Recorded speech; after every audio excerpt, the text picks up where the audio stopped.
Morning. Thank you for having me. I'm delighted to be here in Latvia, and I'm very grateful to the British Council for inviting me to join you for Creativity Week. Now, I'm going to be talking about design in the sense of designing really precise innovations for school, but we know that physical environments matter too, so we couldn't be in a better, more creative space for the conference today. So I'm delighted to be here, and thank you for having me. Now,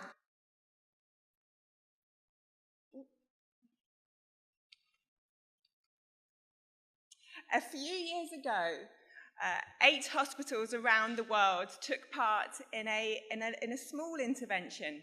So the surgery teams were asked to try a very simple checklist of tasks to complete before they started surgery. So really simple things like introducing themselves to each other and precisely timing the application of antiseptics. And what's fascinating is that the evaluation of that really simple trial showed that it reduced medical complications by 1/3 and reduced deaths by almost half. And of course, observers wondered how something so small could make such a big difference. And they wondered, is it too good to be true? And of course, some wondered, well, surely these are things that those surgeons should have been doing anyway. But it was a really small thing, and it made a big difference.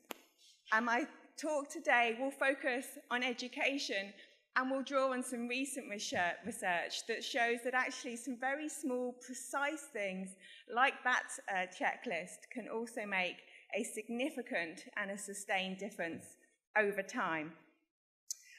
So interventions which are wisely designed, well-designed, and well-implemented can have a significant impact over time. And to put these studies in context, I'm going to just talk about the bigger picture to start off. So the global competition that has been encouraged by international league tables that have prompted policymakers to try a different set of reforms and have focused attention on those reforms and some critiques. And then to complement those traditional approaches, I'm going to draw on some insights from research in psychology, in neuroscience, in behavioural economics, which shows that very small things can make a big difference. And then to give some illustrations of these, I'll focus on 3 specific examples. So one which looks at the power of motivation when children connect their work to something bigger than themselves. Also, the importance of children feeling that they really belong in the school and the classroom and how much difference that can make. And then also the power of the physical environment and again, how much difference that can make. And I'm drawing here on some original work that my organisation has done with the Vodafone Foundation in Germany, so working with teachers and educators in both Britain and Germany to discuss and to test and to trial some of these ideas, but also drawing on some very established academic research which has conducted experiments, randomised control trials of these studies and has shown just how powerful they can be. So to start with some international comparisons. Now, the PISA results will be familiar to educators around the world. So up at the top 1/3 are the countries that are statistically above average. Then we have those who are very much in the middle, not statistically different from the OECD average, and then those who are below, and right at the bottom, those who are well below. And of course, you'll all be wondering where Latvia is, for those who don't know, if you haven't seen it. There's Latvia, actually pretty much, even pegging with the United Kingdom, just along it. And the power of the PISA results, since they were first introduced in 2000, has been quite considerable in some countries around the world. So in countries like Germany, which thought back in 2000 that they were leading the world with such a strong economy, they thought their education system must be world-class too. And actually, back in 2000, their results were well down the ranking, well below average. So prompted their governments and policymakers around the different parts of Germany to try a whole set of reforms, to try lots of different things. And actually, it has been effective in moving Germany up the rankings since 2000. But in other parts of the world, like the UK, I mean, we pretty much stayed where we were over the whole time. But every time there's a set of PISA results, if you read the newspapers in the British press, you'd hear them and you'd think, well, every school in Britain is failing, because the way it's covered, the way it's talked about says what an outrage it is that we're not doing better. And each time there's a new set of results, it encourages one set of politicians to say, we should try this set of reforms, and another set to say, they're not working, let's try a different set. And then even in countries like the Netherlands, which over this period has consistently been in the top 10, even in the Netherlands there, the press and the media can give a sense that the schools aren't working well enough and things need to get better. So the effects have been very positive in the case of Germany, but in other countries has sort of perhaps prompted more heat than light.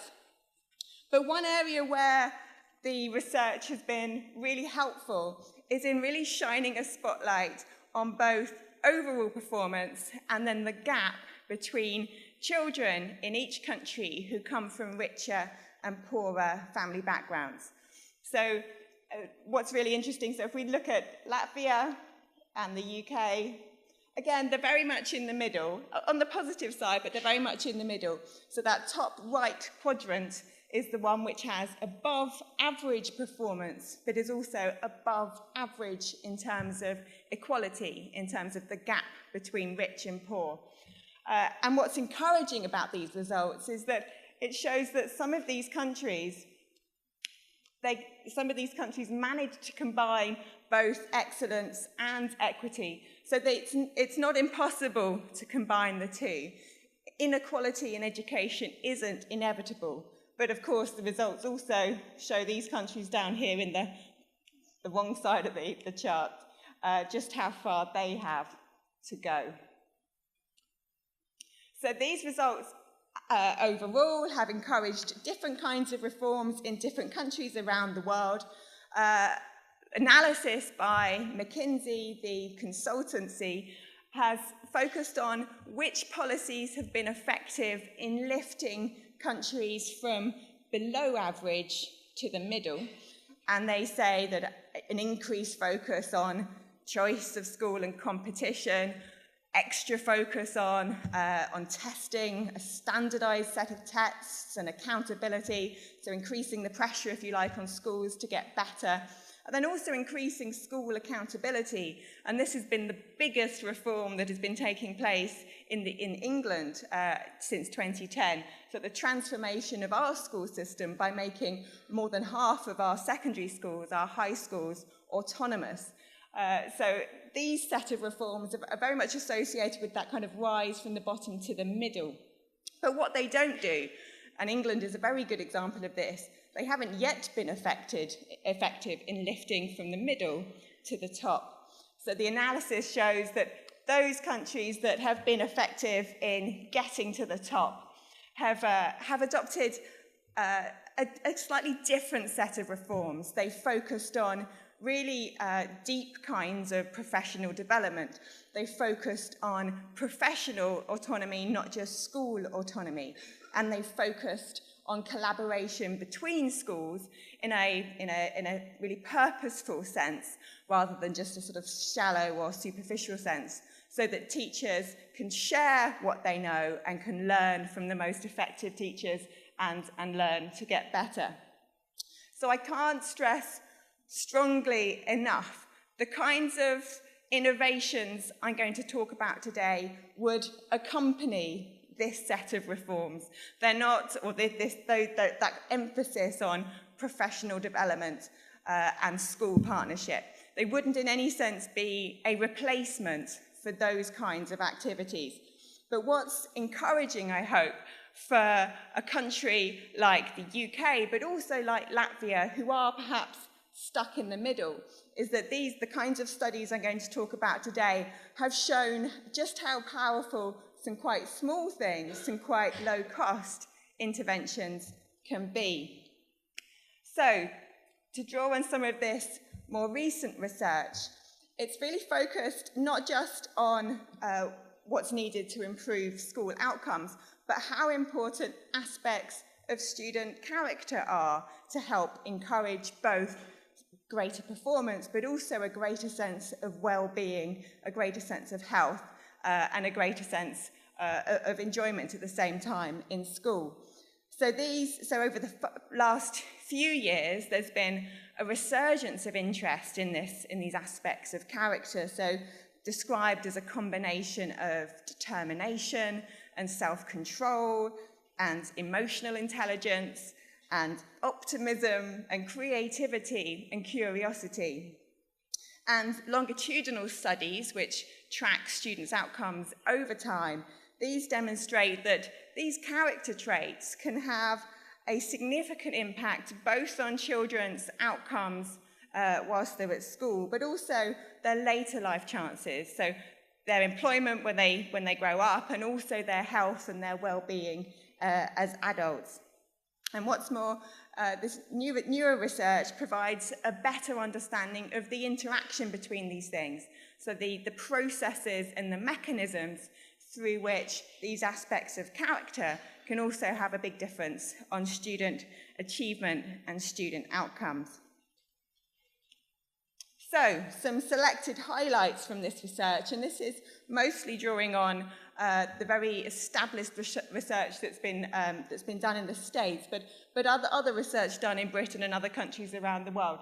So some highlights. So James Heckman, an American economist and Nobel laureate, who spent many years really focusing on aspects of psychological well-being on a range of outcomes.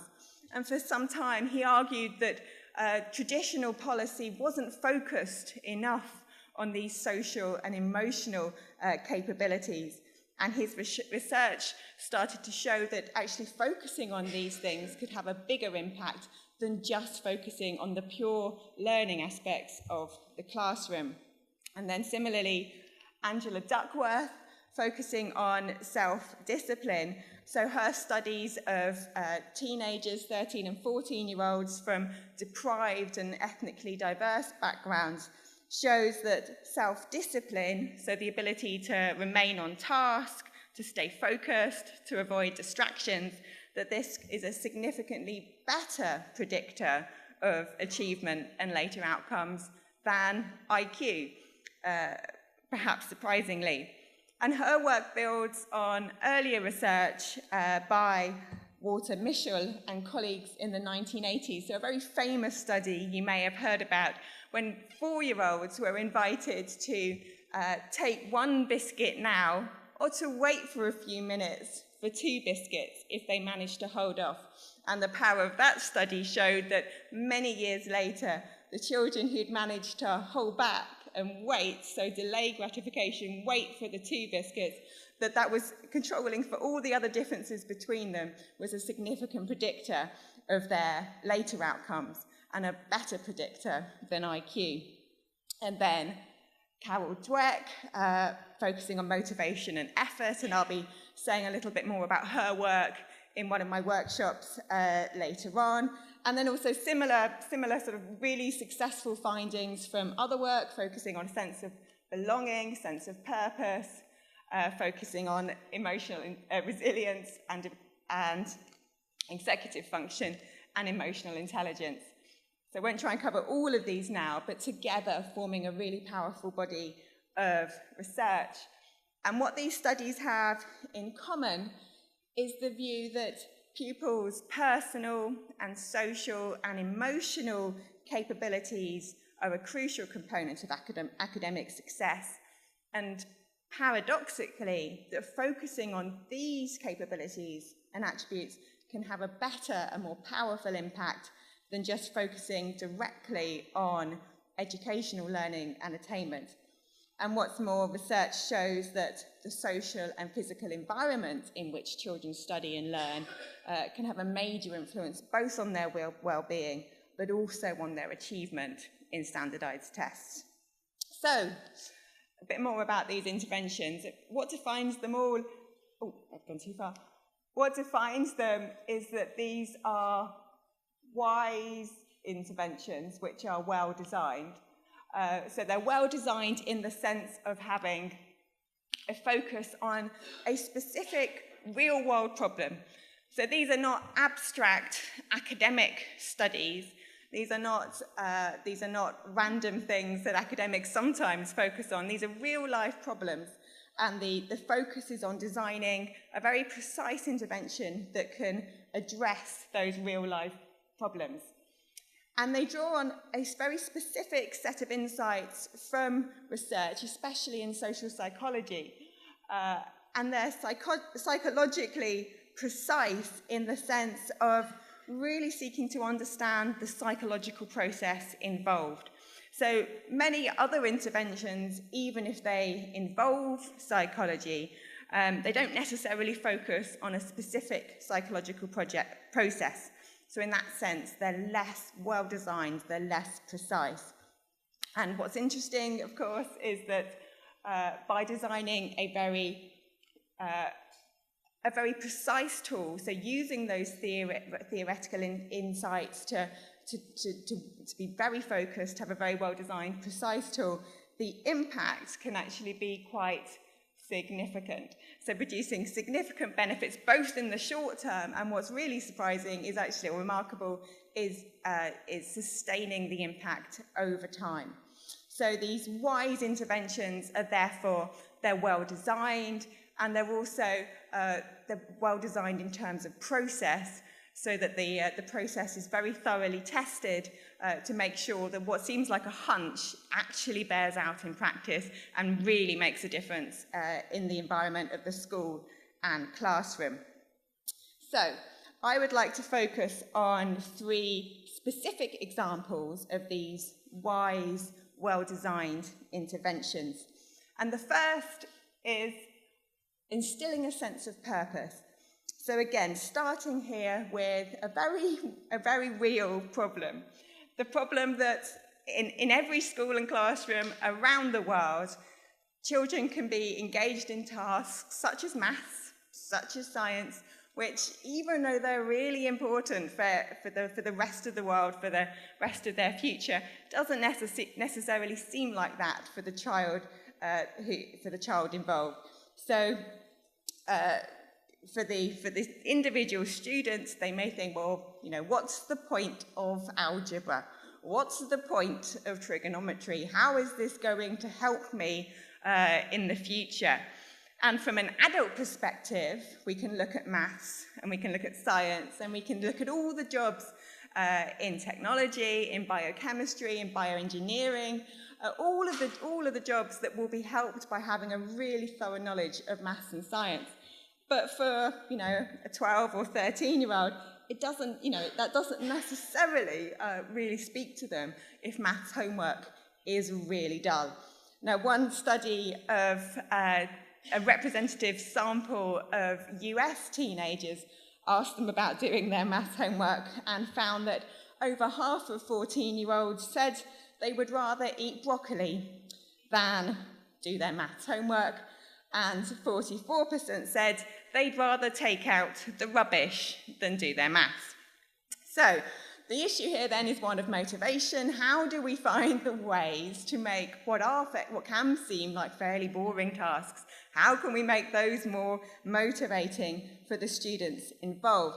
And motivation, well, let's think about why people do eat broccoli. Some people like the taste, not everyone, but some people do like the taste. And for other people, they don't love it, but they know it's good for them. They know it's going to make them healthier and stronger over the longer term.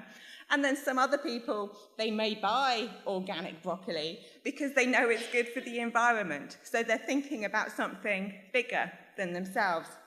And actually, the reasons for being motivated at school, for wanting to do your maths homework, can be similar to those motivations. So for some pupils, it's intrinsically enjoyable. They know they're good at it, they like it, they're interested in numeracy, and that's enough in itself. For others, they have a more instrumental reason. They may not love it, but they know it's really important for their future career, their future outcomes. And then a third set of motivations, which we can call sort of self-transcendent, so transcending the personal reasons that any individual have. So beyond the kind of job that you might have, what you're thinking about there is actually, if I'm good at this, I can have not just money, but I can have the kind of job and I can be the kind of person who can make a difference in the world and who can help other people. Now, I don't know if it's the same in Latvia, but certainly in the British press, if you look at how young people are talked about, you would just get the impression that they're lazy and they're feckless and they're more interested in their mobile phones or in consumer goods or being online than they are in anything else. But actually, one insight from psychology is that teenagers tend to have a very strong interest, they're very attentive to issues of unfairness and injustice.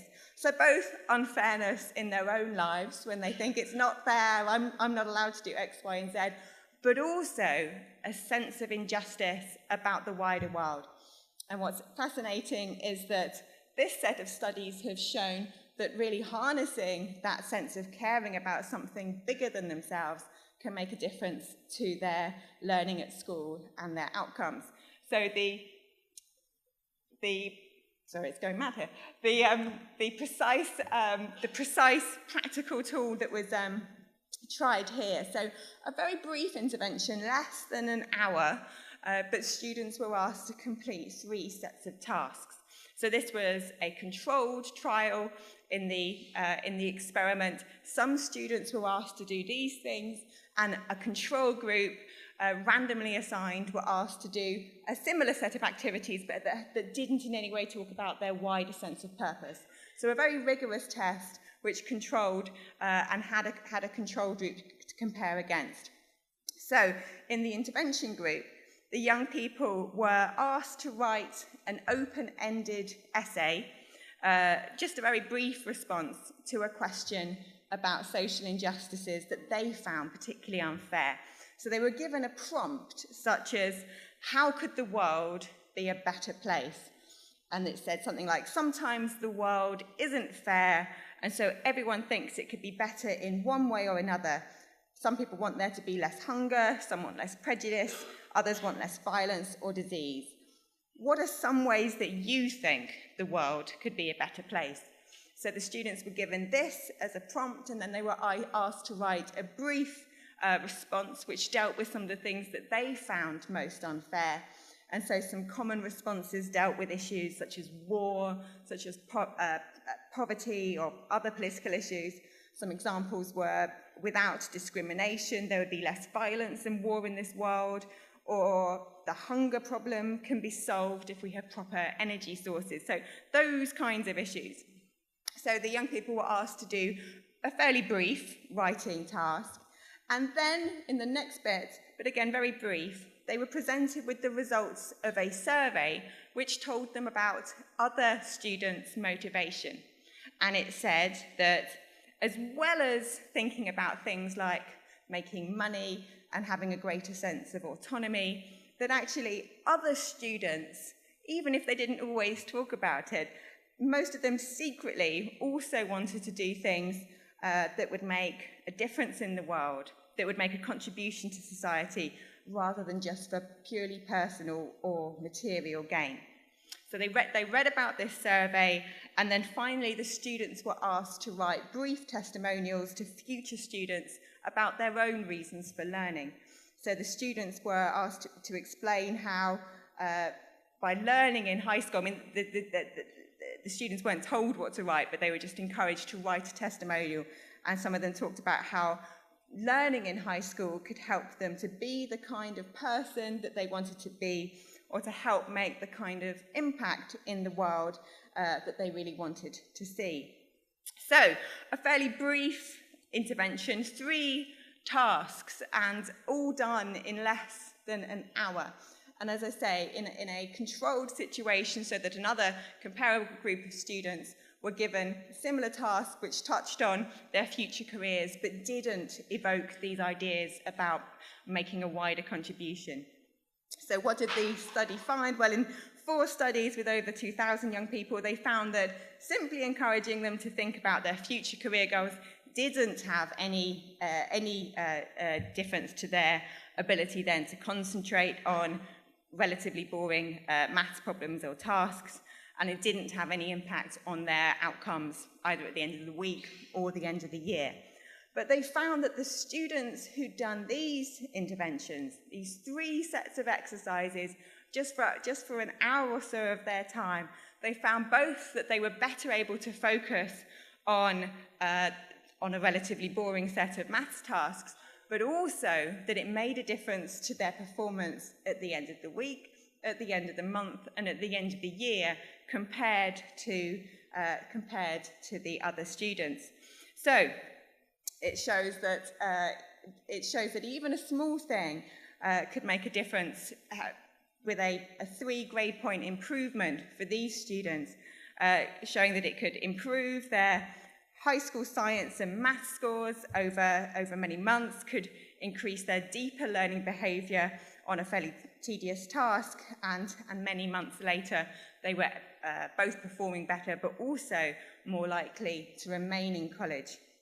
So a simple exercise seemingly which managed to show that telling kids to focus on future career rewards isn't as impactful as actually telling them to focus or encouraging them to focus on a combination of their own future outcomes, but also the wider social contribution they can make. So one example, which starts to tell a really interesting story. And then the second example, encouraging a sense of belonging in the school and classroom. And the specific problem here that the researchers were focused on was, well, the outward signs of low attainment, disengagement, higher dropout rates. And then the psychological insight that they drew on was that poorer students, those from low-income backgrounds and also those from ethnic minority backgrounds, were more likely to report that they didn't feel fully at home in the school. They felt more different, they felt more isolated, they felt like they didn't belong. So the psychological insight was to say, can we show that helping to generate a greater sense of belonging and helping young people from poorer backgrounds see that all students feel like that at times, but it doesn't have to be a barrier to their learning? Can that be something that really unlocks their learning and their achievement? So this study gave, again, a very practical task. So it asked students, in a 1-hour session, it asked students to read the results of a survey indicating that many students feel that they don't belong in college at first, but that such worries tend to fade over time. So it was reassuring them that they're not the only one who feels like that, and that other young people like them have gone through that too. And then students were given the chance to write an essay and to give a speech, ostensibly for next year's freshmen. So they were said, you write this essay or this speech and we can share it with your counterparts next year. And to talk about how their worries about belonging at first had changed over time. So from their first weeks when they were very nervous to actually feeling more at home and more settled. And in the study, the students who were asked to do these things, at the same time there was a control group randomly chosen who were also asked to do, they were given some information about starting at a new school or college, but very practical information, nothing that touched on having a feeling of belonging. So again, researched in a thorough way, so tested over time, and the findings here were that the students who'd been through this quite small little exercise just encouraging them to remember that other people feel like that too sometimes, but also to share their thoughts in the form of an essay or a speech, and to write it down and to say it and to share it with other future students. So those students in the tests, it found that their results by the end of the year, the attainment gap between the black and white students in this US school were more, the attainment gap had reduced by 52%, and also that these students who'd been through the intervention were more likely to be in the top 25% of their college class, and also followed up over time. 3 years after this very small treatment, those who'd been through it reported being happier and healthier and were less likely to have dropped out than their randomly chosen counterparts who didn't have that specific intervention. So again, perhaps surprisingly, a very small little exercise and intervention which shows that taking small steps to reassure students and encourage them and help them feel like they belong can make a big difference to both their participation and their achievement in school and college. And then the third example that I'll give today is an example focusing on improvements in the school environment. So the problem here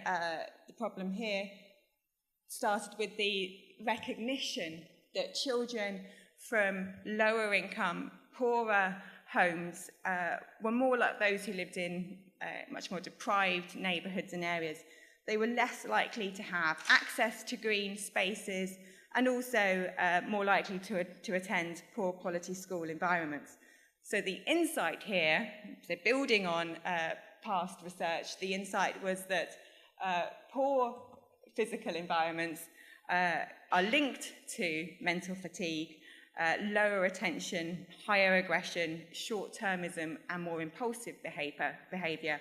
And the study was designed to test this and to see whether exposure to more kinds of natural light, to views of grass and trees, whether this increased their attention and reduced levels of psychological and physical aggression.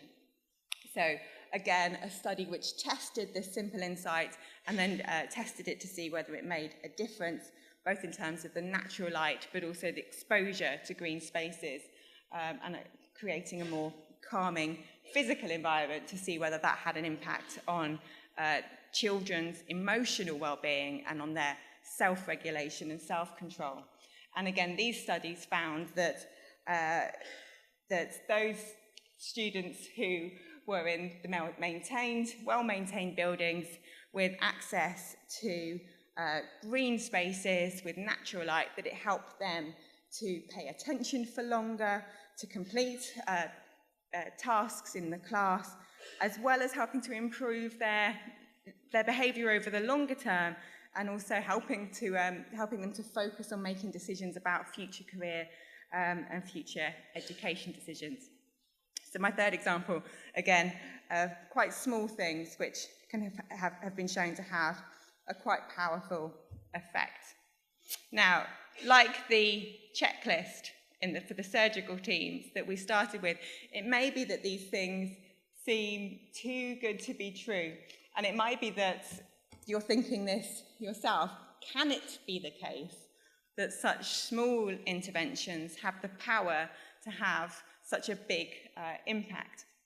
And the answer is that, or the next sort of question is, well, how do these psychological interventions, how do they help to change the trajectory of students' academic achievement and their future outcomes? So the important thing here is focusing on the precision of the psychological processes, and the conclusions are that as students feel more secure in their belonging, as they form better relationships with peers and teachers, these become sources of support that remove barriers to learning. So some of the psychological barriers to learning, which otherwise stop them concentrating and stop them progressing, and that these things allow them to concentrate on academic success. And again, when students start to believe that boring schoolwork is important, not just for making more money in the long run, but actually making a difference, being someone who makes a difference in the world. That again, this means that they're more likely to pay attention, work hard, and persevere to correct mistakes.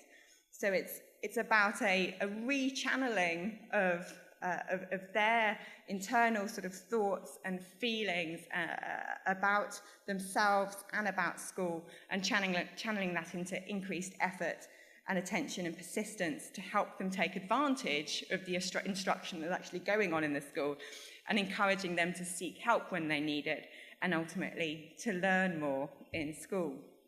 So, in conclusion, these social, psychological interventions, brief and small as they are, they offer tremendous potential benefits for students' learning because I think they embody the spirit of Creativity Week, because they're building on a foundation of strong research, but they're using that in a very specific way. So using theoretical insights and then testing them in a rigorous process that really sort of opens up what's making the difference. And they don't work by magic.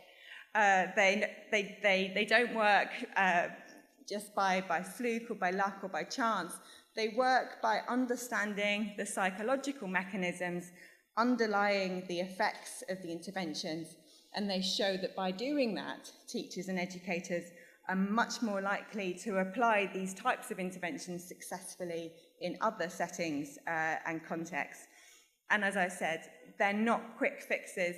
They're not intended to replace investment in teachers' professional development, in raising the status of the profession, in making sure that schools and colleges are physical spaces that are well maintained. They're not a replacement for any of those kinds of policies, but they do complement them. And they complement them in a low-cost way, which in the current time is particularly promising. And they complement them by allowing students to take advantage of the learning opportunities that are already there, but to make the most of them, and then to make the most of their own learning for the benefit of themselves, but as I say, for the benefit of a wider impact on society too. Thank you very much.